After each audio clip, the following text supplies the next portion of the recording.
Je m'appelle Gilles, j'ai grandi dans le milieu de l'horticulture et depuis peu, j'ai décidé d'en faire mon métier.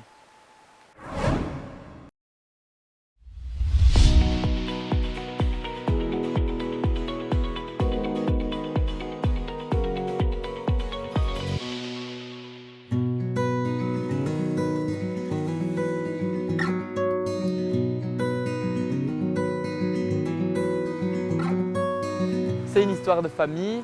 Mon papy a commencé à travailler dans une autre pépinière et mon papa a créé celle-ci. Il m'en a beaucoup parlé et j'ai voulu suivre ses traces, et reprendre la pépinière. J'ai suivi alors la formation à l'école, à l'IPE à La Raye. Et oui, je sais que plus tard, en sortant de l'école, je vais continuer d'exercer ce métier. Si les élèves viennent ici, c'est qu'ils ont vraiment une volonté d'apprendre dans le secteur vert. Donc là, ils doivent vraiment entretenir cette passion tout au long de leur formation et on essaie d'y contribuer. Le point fort de cette formation, c'est surtout les stages qu'on a une fois par année, parce que ça nous permet de déjà se concentrer sur notre vie professionnelle et de voir ce que c'est le métier en lui-même, de sortir de la théorie vraiment. Les stages sont très importants.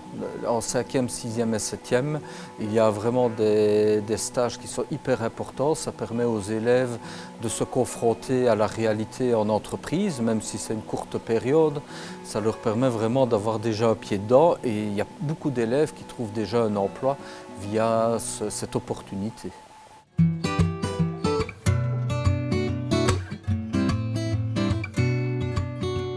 En horticulture, il existe vraiment plusieurs sections. Donc, comme ici, la pépinière, donc la production de plantes herbacées et de plantes ligneuses, mais aussi l'arboriculture fruitière, le maraîchage, l'aménagement de jardin, l'entretien de jardin. Et moi, je vais me lancer dans la production de plantes herbacées. C'est vraiment un milieu diversifié parce que chaque jour, on exerce quelque chose de différent. Style aujourd'hui je vais tailler, que demain je vais rempoter. Donc oui, ça change de jour en jour. Le plus difficile dans ce métier, c'est le temps. Parce qu'il faut vraiment, c'est un métier qui se réfère toujours au climat. Et maintenant, avec le réchauffement et les changements climatiques, il y a des plantes qui ne s'adaptaient pas avant dans notre milieu, qui s'adaptent maintenant, et d'autres qui s'adaptaient, qui ne s'adaptent plus. Et aussi, par exemple ici on est en pépinière, on est sous abri, mais dans l'horticulture, il existe aussi la partie parc et jardin qui là, s'il gèle, on ne sait pas travailler.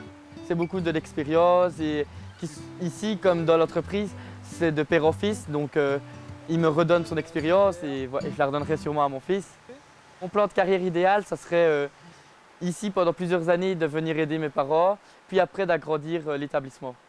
Il me reste un an de formation et grâce à la pépinière de mes parents, j'ai un emploi assuré.